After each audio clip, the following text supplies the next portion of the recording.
Eu acho Acabou. que nós vamos todo mundo morrer e acabou. Era isso. Chegou no topo, já passou do topo, fudeu. Corram para as colinas. Tá, tu Eu acha acho que que, já eu terminou? acho que o Você... inverno cripto começou em maio, naquela maravilhosa queda de 50 e poucos por cento em uma semana. E depois dali nada mais se recuperou. Eu olhei ontem os gráficos de todos os ativos no top 50 do CoinMarketCap. Somente Tá. 4 ativos não voltaram para aos níveis de preço que eles tinham em maio. Aí eu pensei, Uhum, cara, isso aqui tá curioso, porque como é que funciona no inverno? Como é que funciona no inverno? Dá uma queda braba, a coisa não uhum. recupera, vai andando de lado, aí quando vai dar uma esperança de que vai recuperar, ia cair de novo. Entendi. E eu acho que agora nós estamos na esperança que vai recuperar, e agora nós Então, vamos ver se então, vai cair de novo ou vai continuar subindo. então seria a fase da complacência, na tua opinião. Eu vou Olha, mostrar o que é a fase da complacência. talvez. Ó. Basicamente é isso aqui, ó. Tu acredita que a gente passou, então, por exemplo, ali, a gente passou já pelo otimismo, crença, euforia e depois agora é a Sim. complacência, é isso? Esse Cara, seria o eu topo. tenho um certo receio de que a gente possa talvez estar ali por causa de. Por causa, eu nunca tinha me atentado a fazer isso. Eu olhei todos os gráficos dos top 50. 4 ativos foram os únicos que recuperaram os níveis de preço que tinham: Cardano, Solana, a Terra Luna e a outra que é aquele joguinho lá, o AXS, a Axie Axie. Infinity. O Uhum, resto tudo tá valendo menos do que valia em maio. Então, assim, o que que perfeito. caracteriza o inverno para mim? O que que eu sempre entendi como inverno é? Depois da queda, os preços não se recuperam, vai tentando subir devagar, mas não chega a recuperar o valor que tinha.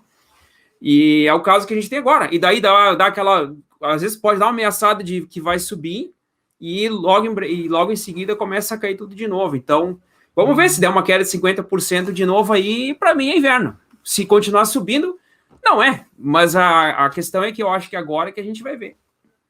Beleza. Olha, eu não descarto totalmente essa tua opinião aí. Eu acho que tudo é possível. Setembro geralmente é um mês complicado nos anos que o Bitcoin teve. O setembro foi um mês de queda forte. E março também. Só que esse março foi de alta. E aí pode ser que esse ano, o setembro, também seja de alta. Eu acho que ainda. Eu vou dar minha opinião ali, mas eu vou trazer alguns dados e aí vocês depois coloquem nos comentários a opinião de vocês, fofoletes. Você tem dado em Muito... casa? Eu tenho dado em casa, exatamente. Muito bem. Essa é excelente. Você tem dado em casa? Toda vez que alguém puxar um dado, eu vou mandar essa. Então o senhor tem dado em casa, muito bem. Então temos Muito bem. dados aqui, por exemplo, dados da Glassnode aqui, que eu gosto bastante. Muito bem. Quando nós temos o seguinte, quando nós temos grandes realizações de prejuízo na história do Bitcoin, ou quando nós temos uma grande quantidade de saída de moedas, né, de criptos, principalmente de Bitcoin das corretoras, isso geralmente é indicativo que as pessoas estão comprando na corretora, estão enviando para carteiras privadas e está iniciando uma acumulação, né? Ou seja, o pessoal está comprando mais bitcoins, diminuindo a oferta de bitcoins nas corretoras e não tendo tantos bitcoins para vender. Não? Então, não tendo uma quantidade muito grande de bitcoins na corretora, isso é favorável para tornar o mercado menos líquido, né? Ou seja, ele entra num período de acumulação. Quando nós temos uma pequena entrada, né, ou quando nós temos picos de entrada de bitcoins, nós temos mais queda, geralmente. Nós temos períodos de correção, não é? O que seria períodos aí onde nós temos uma queda um pouco maior ou um período aí onde a gente tem uma quedinha descendente lenta. O que me interessa é ver o seguinte, que em breve, com essa ameaça toda vez que nós temos essa entrada, né, de bitcoins nas corretoras, nós temos ameaças de correçãozinha, quedinhas e assim por diante. Então é normal esses valores ficarem se variando, né? Acontece que no dia 26 de julho em diante, aí no dia 28 de julho, nós tivemos uma grande saída de bitcoins e correspondeu a essa pernada de alta que a gente viu aí das últimas semanas, né? Então essas altas consecutivas aí. E é normal ele ficar oscilando, então eu não posso ver, por exemplo, uma grande quantidade de bitcoins entrando em corretores. Isso já seria um indicativo de que a gente poderia ver um possível topo se formando. Então, quando vem os topos se formando muito fortes, né, nós temos muita gente realizando, ó, então muita gente colocando, e aí começa a se aproximar do período onde começa a ter muito mais oferta de venda de bitcoins nas corretoras do que oferta de compra. Então, quando nós temos as pontas verdes, né, mais frequentes e maiores do que as vermelhas, geralmente é um indicativo de mercado em queda. Quando nós temos o contrário, o oposto, geralmente é o contrário. Então, quando nós temos mais vermelhas e mais pontudas, geralmente indica a acumulação em alta. O pessoal comprando bitcoins e tirando da corretora. Esse é um indicativo, então, interessante. Eu gosto desse aqui, mas o que eu mais gosto é basicamente o Net Value Profit aqui. Esse aqui, não, esse aqui, ó. Esse aqui. Esse aqui é o pessoal que está, por exemplo, realizando lucro versus prejuízo, né? Então, a maior parte das pessoas aqui, quando o mercado estava subindo, estava realizando uma quantidade cada vez maior de lucro, ou seja, o pessoal que tinha uma quantidade maior de bitcoins estava realizando grandes lucros à medida que o mercado subia, né? Então, quando o Bitcoin chegou a valer ali $40 mil, foi o primeiro mini topo, digamos assim, de uma tendência de alta. Depois nós tivemos cada vez mais, à medida que o preço ia subindo e rompendo os 40 mil, ia parar em 50, 60 mil, nós tínhamos picos de realização de lucro. E isso faz com que saia do mercado interesse comprador, ou seja, as pessoas que estavam compradas antigamente, elas começam a realizar cada vez mais. E com elas realizando cada vez mais, né, vendendo, aceitando vender bitcoins, a gente tem uma pressão de venda. E depois de um longo período aí de praticamente realização de lucro, nós tivemos, então, o período de venda. E essa galera realizou prejuízo, até que nós tivemos a maior realização de prejuízo da história do Bitcoin, ali no dia 25 de junho desse ano. Isso aqui, geralmente, é indicativo de fundo, né?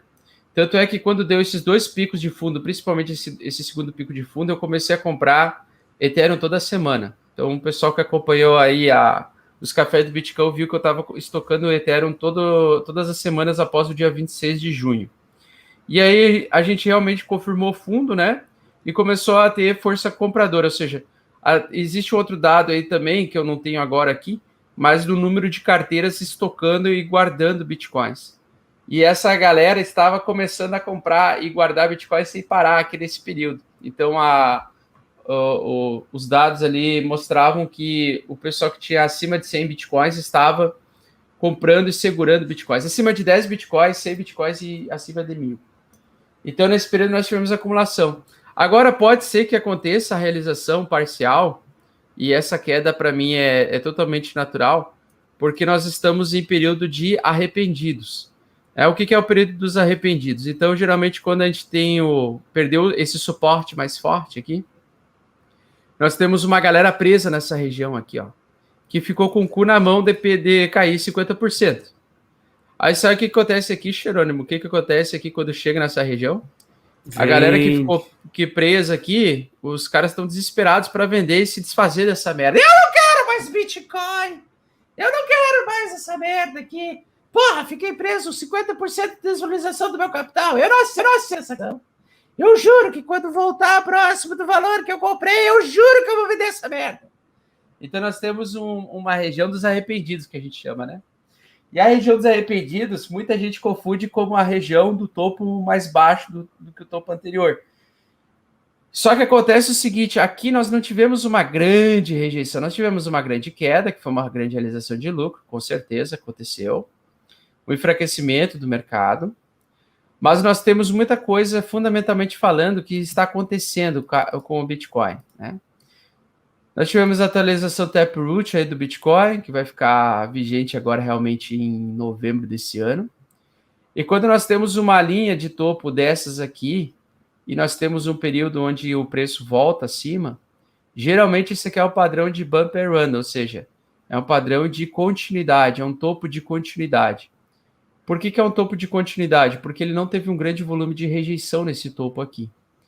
Eu vou mostrar para vocês, então, eu gosto muito do The Wyckoff, né? O Wyckoff, ele fala muito sobre os preços terem esforço, né? Qual é o esforço que o preço teve.